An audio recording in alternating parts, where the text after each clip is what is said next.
G'day guys, got a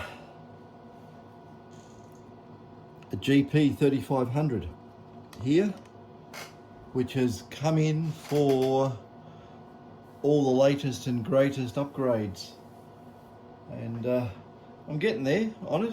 I had a faulty dual channel chip which I had to put everything in, pull it all out, replace that, put it all back together. Come from the factory like that, so don't know what happened there. Anyway, this is going to be a hamburger with the lot type of detector, and I've always said that the GPs, the way they're built, there's something about them. They have a bit of an edge in certain aspects over some of the other detectors. And you know, you've only got normal mode, is what we call normal mode, on all the Minelabs from day dot until we started getting you know, enhanced mode and fine gold mode and whatever else just changes the timings. But you know, this is pretty much bog standard timings, you know, within reason. It's, you know, it's one long pulse, three short pulses, and back to one long pulse, three short pulses, round and round we go. You know, the old SD2000, I think that was 4 pulses, 4 small, should I say, and 1 long. And I think when the 2100 came out, I can't remember, I think that might have been I can't remember actually. I think it's either 3 or 4. Well, I'll tell you something. These detectors had EEPROMs in the detector, and even the 2100. And if you actually went and had a look and toggled some of the code select pins, you could change it to 3 pulses or 4 pulses. And you can also do a little bit of that on these detectors too, on the GPs. You can toggle some of the control pins on. Actually, I won't use that because it's sitting there on, but I've got one here. I'll just let it all dangle down. Alright, I'll see if I can give you a look-see. This is one I just repaired the other day, but there's my thumb. See that thing there? You can change the address lines on this chip to get what do we call it? We called it sensitive 2. These have a sensitive switch, and there's another sensitive setting stored in the EEPROM there, and you can access it. I think you got to take away the white paint around this area here, and you got to put a switch in with you know, basically add 5 volts or bring it to ground, depending on which way it was. A long time ago since I've done that, but you know, with the GPs and that. No, look at that, it says fixed, so it must be fixed. Yeah, but you can get to where the oh, I have to bring this up again so you can see. This on the back of the board, on the back of where that we'll call it an EEPROM. It's an EEPROM, but yeah, a couple of these resistors here, you can take them out of circuit, and you can supply plus or minus, oh, not plus or minus, but 5 volts and ground to a couple of the control pins there, and you just watch the waveforms change, or you just listen to the, you know, sensitivity of the detector increase. But you can do that. It's no big deal doing that stuff. But lately it's all been GPXs. But we have had a fellow who wants this this beastie here done up with the latest and greatest. Now, like I say, there is an edge to these detectors when you're running normal mode. For some reason, I think it's in the actual front end switching, and on the bottom of the board you've got those high voltage N channel MOSFETs, and on this side of the board it's set up that it runs P channel MOSFETs into the op amps. So it basically has your 200 volt ones there to block the clamped flyback, and then they allow the signal through. And these ones here, because they're reverse bias, they don't let the transmit voltage through, and they just let the signal through. So you're blocking the high voltage with the first set, and then the bleed through the diode in the MOSFET from the transmit stage, you'll have 5 volts and 15 volts. You don't want that going into your front end. So the P channel one, because it's reverse the diode's reverse biased, it can't feed through. So it's basically, if you look at the waveform, it's like doink doink, because you've got a P and N, like on, off, change the polarity on each one. Yeah, so but all the GPXs, should I tell you, they got N channel for the high voltage, and then N channel for the next one. Interesting. But what I did once with the GPX, I transposed the N channel ones, and I took the output from the dual MOSFET clamp, and I applied that to the gates of those the new P channels I put in there, and it worked quite fine. And just as a little bit of a side note there, P channel transistors and MOSFETs have lower noise because they are missing one layer of substrate in the way they work. So there's less substrate, there's less mechanism for noise in the device itself. So anyway, I'm going to turn this thing on. We'll have a look at him. I don't know what the oscilloscope running for. There's no need for that. I'll turn that off. It's just noisy. Okay, have I got the little amplifier on? Yes, I have. Okay. Bip.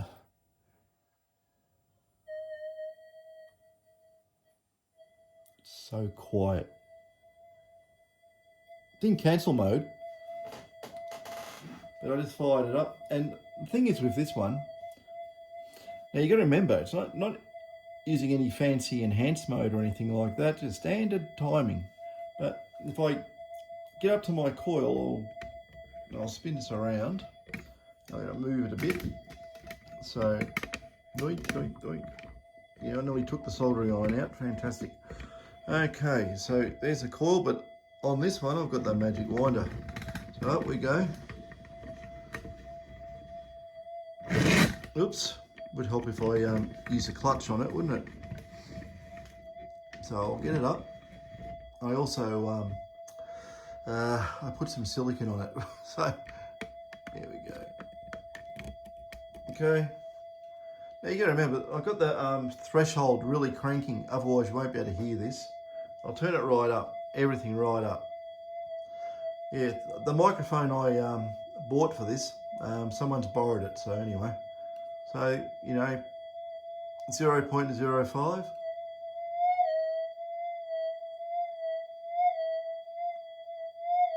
I'm running way too much threshold there, but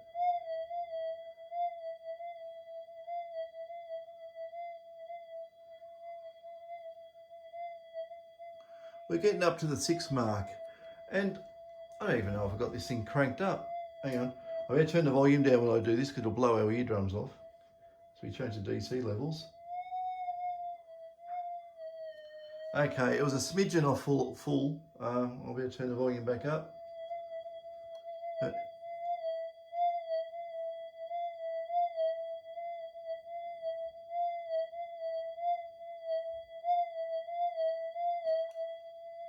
that's all I'm using, that little tiny speck. I'll crank that back down. But the interesting thing is, you got to remember too, on here I'm using a full size 11-inch double D coil. I'm not using a small coil. And, you know, with this detector even, these detectors go deep on big gold. These go really, really deep running the normal mode. And because I've cleaned up the front end of this thing and lowered the noise figure, just basically done a few bits and pieces to it to make it quite good on small and large gold. You can just use as a general detector. You know, they are still a little bit susceptible to hot rocks, but the 3500 tends to be less susceptible, and it does track them out really, really well, and there's no residual. After doing the front ends up in these two, it behaves a lot better. It's all round a much better detector. You know, we can, you know, let's try it out. Say we got a I've got this thing full bore, it's flat out, right? It's as much gain as you can run. If I get a hot rock, it's a pretty hot rock. Okay, I'll just flick this from fixed into tracking. We'll see if I can get rid of it. This is interesting.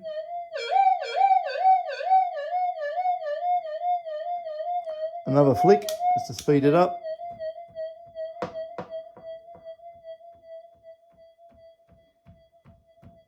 There you go. Full gain. I can get rid of that hot rock. Or just about. Another flick. Here we go.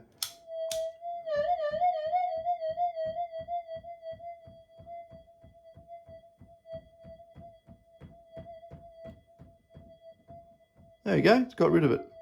That's really pushing it though.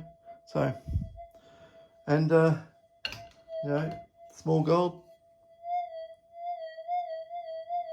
You know, on an 8-inch coil or you know, even an elliptical mono, that would absolutely scream on that little tiny target. But when you get bigger targets, you know, it's got massive depth capability. These are really, really good if you want to go hunting for the big nuggets and using a decent sized coil. You know, if you had an 18-inch coil or, you know, 20-25, something like that, you'd be doing really good. So yeah, I just wanted to point that out. I'll just lower this back down onto this little beastie.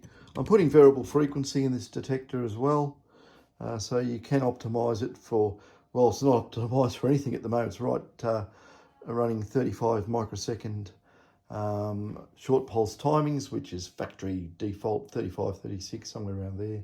But on this one, we can get them down to 28, and you could probably go a little bit further, but then I'd have to change the damping of the detector.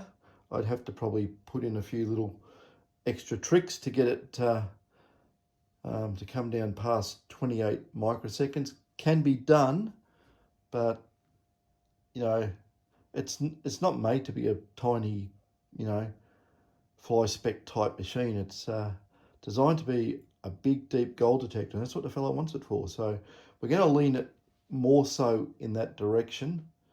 And you know, with big, deep gold targets, you know, they're not little tiny things sitting on a surface that you have the most noisiest detector in the world and still hear it go, you know, whop, whop as you go over it. If you've got a noisy detector, you know, say, you know, you say you got something like even at 6,000, right? That's heaps noisier than the previous generation of GPXs. And, you know, I would never put a big coil on that. That's my own personal opinion, so I don't get sued. But my own personal opinion is that I would not put a huge coil on a 6,000 and go and look for big, deep targets with all the ground chatter. I wouldn't do it. It's, you know, like I say, in my opinion, you're wasting your time. You're going to miss so many targets. You want your detector quiet, you know.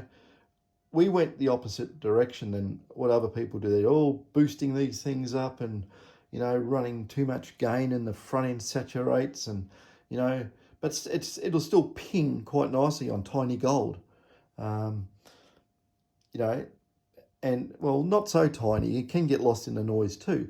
But, you know, if it's on the surface, you know, it's just so much signal comes back off it. You're gonna hear it.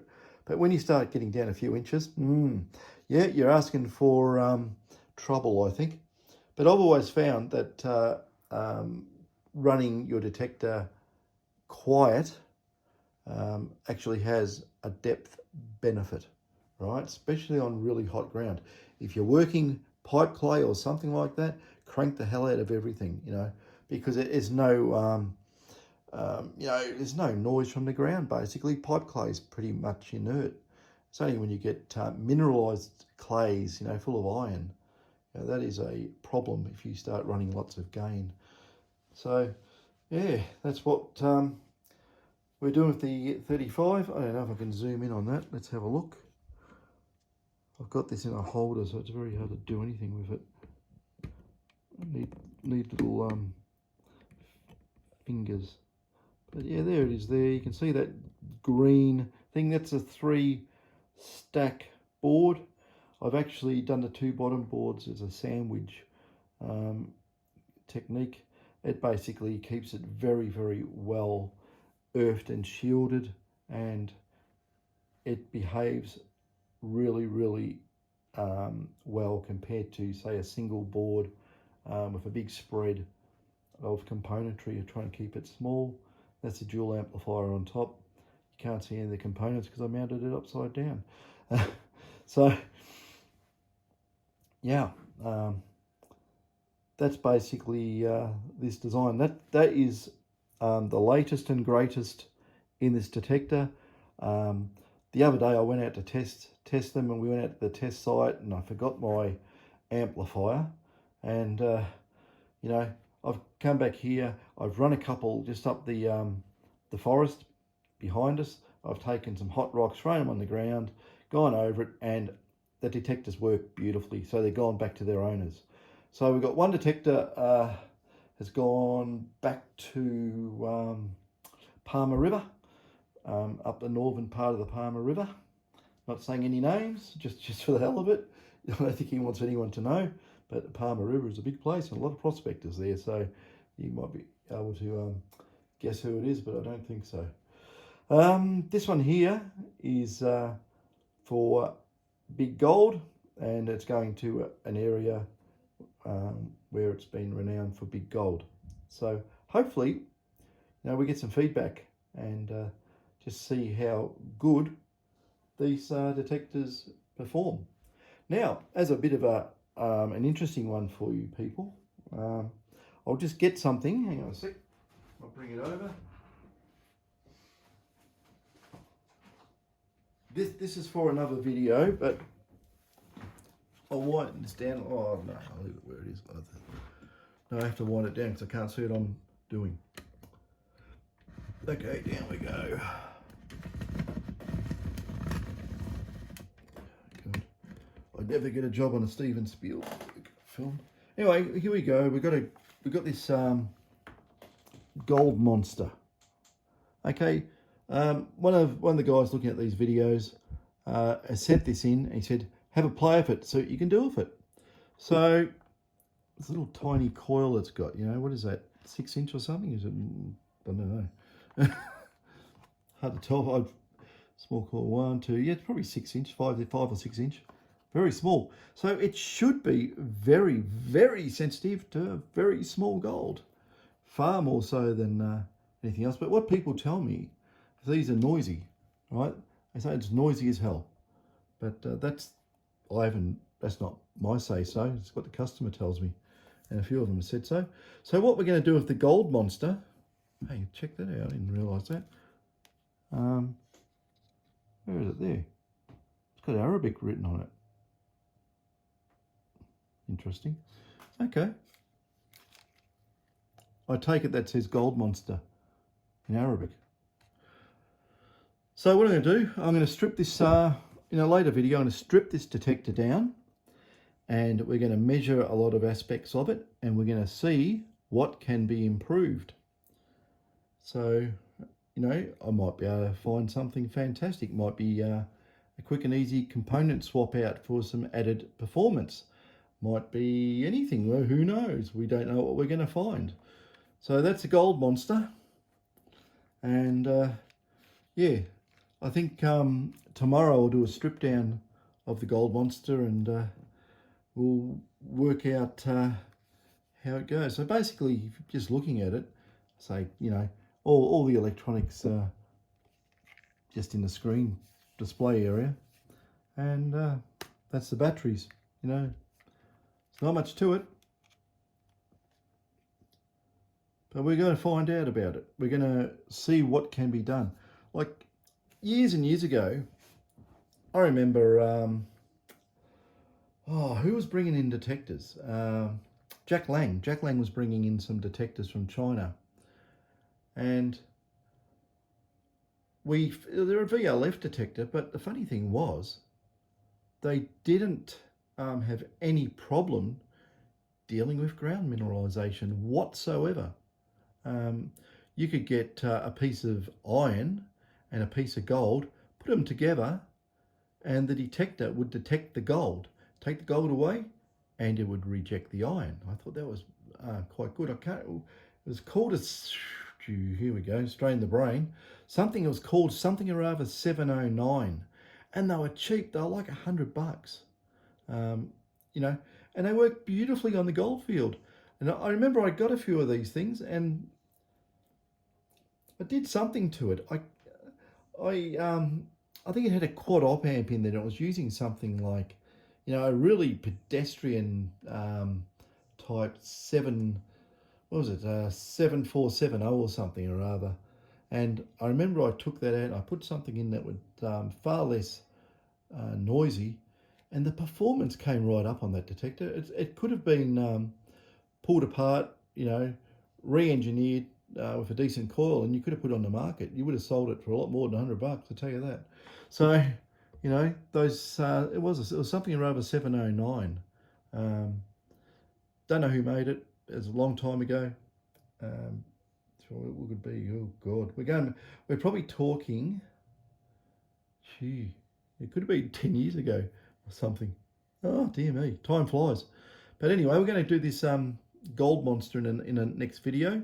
So that would be one. If you've got a gold monster or you're interested in it, don't miss this video, because we're going to put this thing through its paces and see exactly what we can extract out of it.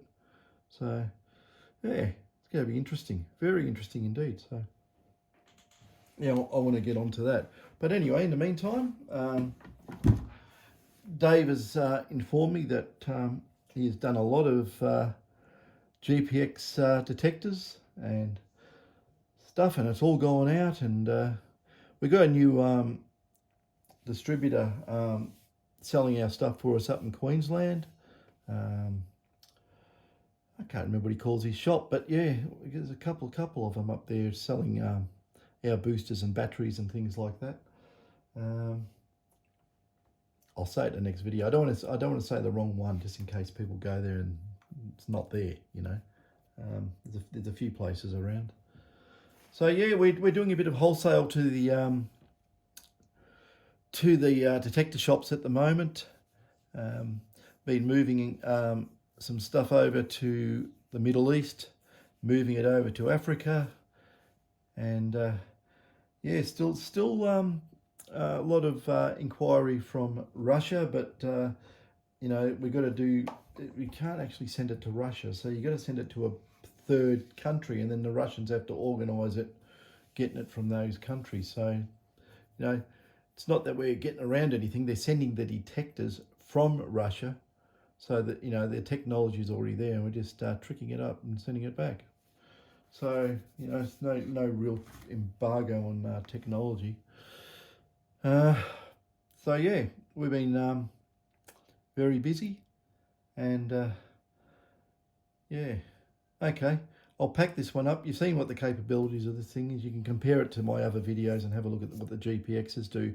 But for what this does in normal mode on small gold, I haven't even done the frequency upgrades to it yet.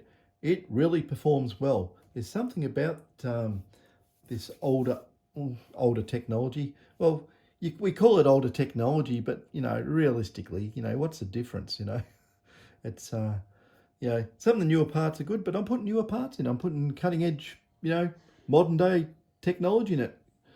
and it's doing great. You know, you can even get rid of the output stage here and put little, you know, SOIC parts there if you wanted to. It doesn't really serve any purpose, but you know, you can modernise it. Just change the parts to anything. Um, you could probably copy the EEPROM code, put in a microprocessor, put it back in, and have completely variable frequencies or whatever else you want. You know, you can do all this stuff. It's not hard to do if you really want to put the time in. It costs $1 million to do one, but for everyone after, it's sort of like a lot less. It's a lot of development time doing one detector and say, oh, I'm only going to do one. It's a waste of time unless you're going to do it for yourself. But, if you're going to do stuff like that, you can, use one detector as your test bed, get it going, then prove it out. And then you can get boards manufactured like sausages, just turn the handle, out they come, more or less. And and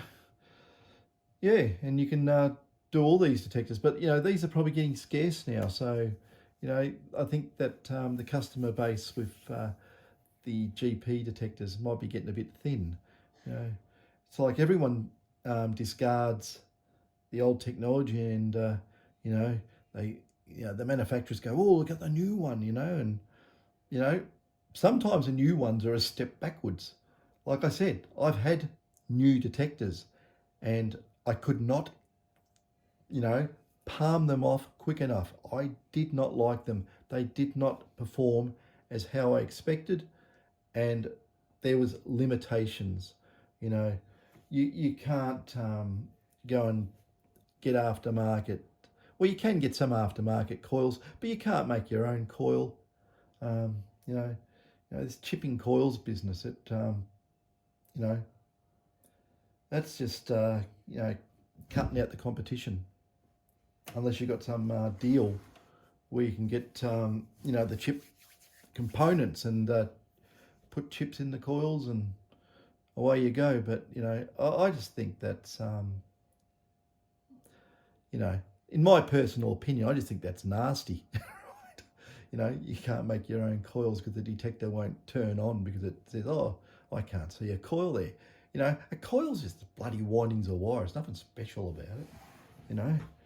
I know people have said, oh no, but it's got to actually look at the parameters of the coil.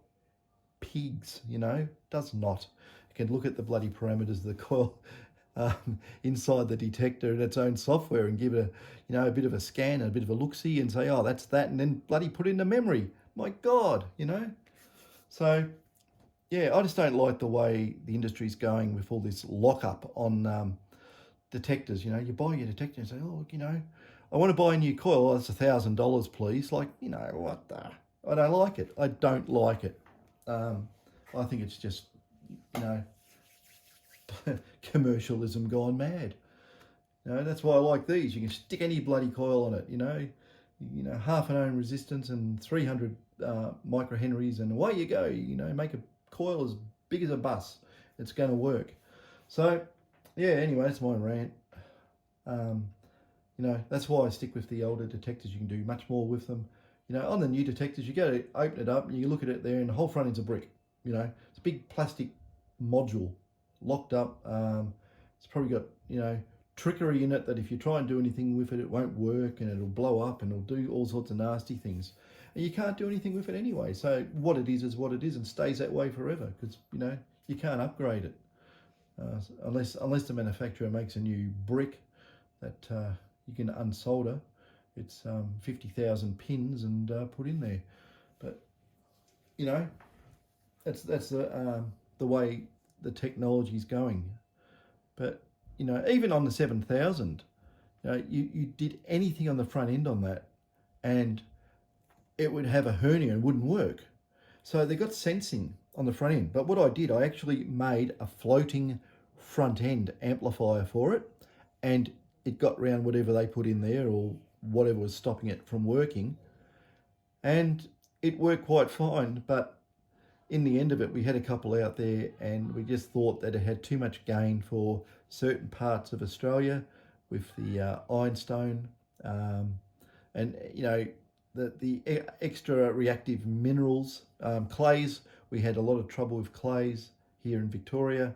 So yeah, we said, you know, for the time being, you know, we tried it and then I scrapped it. I said, nah, can't do it. It's going to cause more headaches than what it's worth.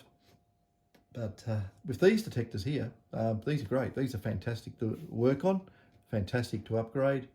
You know, basically very simple in the overall design of how it works. You know, there's nothing fantastic about it as such. You know, yeah, a lot of it's just, you know, pretty pedestrian. The most complicated thing in this whole detector is it's, you know, analog to digital converter chip sitting there. I don't even know if you can see where my finger's pointing, you probably can't. But if I do that, you'll see it. Oh, I said, yeah, there, that thing. Can't remember, I think that's only a 10-bit ADC. So there's not much resolution there. There, that's microprocessor there. That's probably just handling most of the switch inputs and so forth. You know, might do a little bit of, you know, audio tone toggling or something like that. I don't think it's very complicated. And yeah, they're grunty, you know. They're a grunty detector. Anyway, I've probably waffled on too much. But wait for the next one when I rip this gold monster apart and spew its guts all over the bench. And yeah, I'll put the video on, and while I'm looking and doing, and you know, we'll have a look at what it generates, what comes out, you know, a lot of the functionality of it, and see what we can improve. Anyway, fellas, catch us later.